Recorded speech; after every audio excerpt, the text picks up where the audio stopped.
મોરબીના સ્વામિનારાયણ સંસ્કારધામ ખાતે વિઝન 2047 અને આત્મનિર્ભર ભારત અંતર્ગત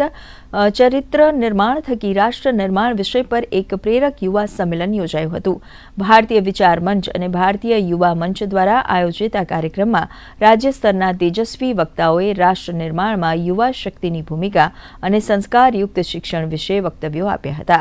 યુવાનોમાં સામાજિક ઉત્તરદાયિત્વ અને રાષ્ટ્ર પ્રત્યેની ફરજોનો સંચાર કરવાના હેતુથી યોજાયેલા આ સંમેલનમાં Beti Bachao Beti Padhao, startup, make in India અને મહિલા સશક્તિકરણ જેવા વિવિધ વિષયો પર યુવાનોએ પોતાના વિચારો રજૂ કર્યા હતા।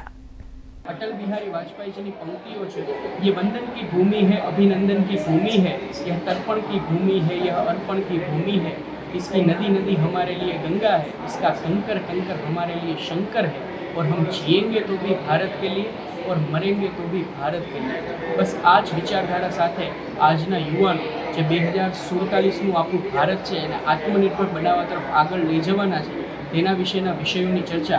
भारतीय विचार मंच मोरबी द्वारा युवा मंच कार्यक्रम आयोजन करवामां आव्युं हतुं तेमां करी भारतीय विचार मंच द्वारा जे आ प्रोग्राम रचवामां आवेलो हतो तेमां मारो विषय हतो राष्ट्र निर्माणमां युवाओनुं योगदान अने आपणा प्रधानमंत्री श्री नरेन्द्र मोदीजीनुं जे सपनुं छे विजन 2047 मां भारत विकसित भारत अने नवनिर्माण आत्मनिर्भर भारत तेना अंतर्गत startup India, make in India, digital India, मुद्रा योजना અને 10,000 से પણ વધુ અટલ ડિગ્રી લેબ્સ ની સ્થાપના કરી છે। આપણે આધુનિક ભારત આત્મનિર્ભર ભારત બનવા જઈ રહ્યા છીએ ત્યારે મહારાણી અહિલ્યાબાઈ હોલકરના જે વિચારો છે એ આપણા માટે દીવાદાળી સમાન છે। આજનું ભારત જે વિકાસમાં હરણફાળ ભરી રહ્યું છે તેઓ જ્યારે આપણે અલગ અલગ વિશ્વ વિજેતા બની રહ્યા છીએ, અલગ અલગ ક્ષેત્રોમાં સફળતા મેળવી રહ્યા છીએ, જો મહારાણી અહિલ્યાબાઈ હોલકરના વિચારોને આપણે સાથે લઈને ચાલીએ તો આપણે અગેન વધારે વિજેતા બનીશું।